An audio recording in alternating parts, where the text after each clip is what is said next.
کہ شمالی وزیرستان کے وانا کیڈٹ کالج میں اے پی ایس پشاور کی طرز پر حملہ ناکام بنا دیا گیا ہے۔ پاک فوج کی بروقت کارروائی کے نتیجے میں افغان طالبان کے زیر اثر بھارتی اسپانسرڈ فتنۃ الخوارج کے 2 دہشت گرد مارے گئے ہیں۔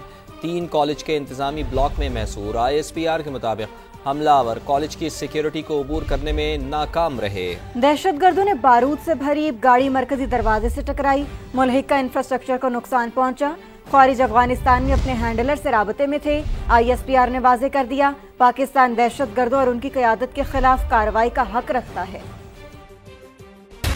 افغان طالبان کے زیر اثر بھارتی اسپانسرڈ فتنہ الخوارج سیکیورٹی فورسز کے نشانے پر 2014 کے APS پشاور حملے کی طرز پر تعلیمی ادارے کی بڑی تباہی کا منصوبہ ناکام۔ وانا کیڈٹ کالج میں پاک فوج نے 2 دہشت گرد ہلاک کر دیے، کلیئرنس آپریشن جاری۔ ISPR کے مطابق حملہ آور خوارج افغانستان میں اپنے ہینڈلر سے رابطے میں تھے۔ دہشت گردوں نے بارود سے بھری گاڑی کالج کے مرکزی دروازے سے ٹکرائی، جس سے کیڈٹ کالج کا دروازہ منہدم اور ملحقہ انفراسٹرکچر کو نقصان پہنچا۔ بھارتی اسپانسرڈ خوارج کے دہشت گردوں نے APS پشاور کے طرز پر وحشیانہ کارروائی کرنے اور نوجوانوں خصوصاً طلبہ میں دہشت پھیلانے کی کوشش کی۔ وانا میں دہشت گرد کارروائی افغان طالبان کے دعووں کے منافی ہے کہ ان کے ملک میں یہ گروہ موجود نہیں۔ ISPR نے واضح کیا ہے کہ پاکستان دہشت گردوں اور ان کی قیادت کے خلاف کارروائی کا حق محفوظ رکھتا ہے۔ صدر مملکت اور وزیر اعظم کی کیڈٹ کالج وانا پر حملے کی شدید مذمت، بروقت جوابی کارروائی پر سیکیورٹی فورسز کو خراج تحسین پیش کیا۔ وزیر اعظم نے کہا، بزدل دشمن نے ایک بار پھر تعلیمی ادارے کو نشانہ بنانے کی کوشش کی۔ سیکیورٹی فورسز کا غیر متزلزل عزم استحکام دہشت گردوں کے ناپاک عزائم کو ناکام بنا دے گا۔ ملک کی حفاظت کی خاطر سیکیورٹی فورسز سیسا پلائی دیوار کی طرح کھڑی ہیں۔ پوری قوم سیکیورٹی فورسز کو سلام پیش کرتی ہے۔ وزیر اعظم نے واضح کیا ہے کہ ملک سے ہر قسم کی دہشت گردی کے مکمل خاتمے کے لیے پرعزم ہیں۔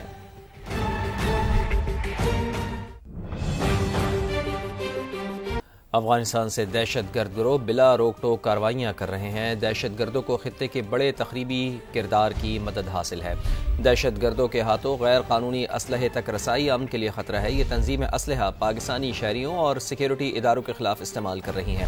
اقوام متحدہ کی سیکیورٹی کونسل میں پاکستانی مندوب عاصم افتخار کا ہتھیاروں سے متعلق اجلاس سے خطاب، کہا، پاکستان کو افغانستان میں جدید اسلحے اور گولہ بارود کے ذخائر کی موجودگی پر تشویش ہے۔ عالمی برادری دہشت گردوں کو اسلحے تک رسائی روکنے کے لیے اقدامات کرے۔ افغان عبوری حکومت کو اس کی ذمہ داریوں اور وعدوں پر عمل درآمد کا پابند بنایا جائے۔ پاکستان کا امن تباہ کرنے والے خوارج کے خاتمے کا مشن جاری۔ سیکیورٹی فورسز کی KP میں 2 الگ الگ کارروائیاں، 20 خوارج کو ہلاک کر دیا گیا۔ اب شمالی وزیرستان کے ضلع شوال میں انٹیلیجنس بیسڈ آپریشن کیا گیا، جس میں 8 بھارتی اسپانسرڈ خوارج مارے گئے۔ ضلع عبدرا آدم خیل میں بھی خفیہ اطلاع پر آپریشن کے دوران 12 امن دشمنوں کو ہلاک کیا گیا۔ ترجمان پاک فوج کے مطابق فتنۃ الخوارج اور فتنۃ الہندوستان کے خلاف کارروائیاں پوری رفتار سے جاری رہیں گی۔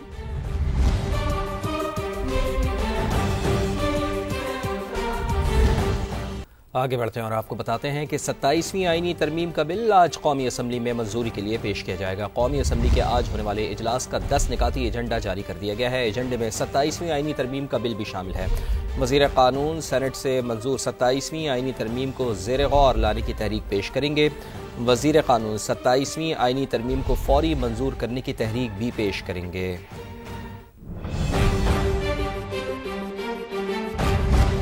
سینٹ میں 27 اکثریت سے منظور کر لیا گیا۔ اب ترمیمی بل کے مطابق آرمی چیف اب کمانڈر آف ڈیفنس فورسز بھی ہوں گے۔ Joint chief of staff committee کا عہدہ اب 27 نومبر سے ختم ہو جائے گا۔ صدر مملکت کے خلاف تاحیات کوئی کرمنل کارروائی نہیں ہو سکے گی۔ فیلڈ مارشل سمیت اعزازی عہدوں کو بھی تاحیات استثناء حاصل ہوگا۔ بہزاد سلیمی کی رپورٹ دیکھیے۔ 27th Amendment ملک کے سب سے بڑے ایوان میں 27ویں آئینی ترمیم 2/3 اکثریت سے منظور۔ آئینی، عدالتی اور عسکری ڈھانچے میں بڑے پیمانے پر تبدیلیوں کی راہ ہموار۔ پہلی شق میں 27ویں ترمیم کا عنوان اور فوری نافذ العمل ہونا شامل۔ چیئرمین سینٹ یوسف رضا گیلانی کی زیر صدارت اجلاس میں 27ویں ترمیم کے حق میں 64 ووٹ آئے۔ اپوزیشن کے 2 ارکان JUI کے سینیٹر احمد خان اور PTI کے سیف اللہ ابڑو نے بھی حمایت کی۔ 64 members have voted in favor of Clause 7. The motion is carried by the votes of not less than 2/3 of the total membership of the House.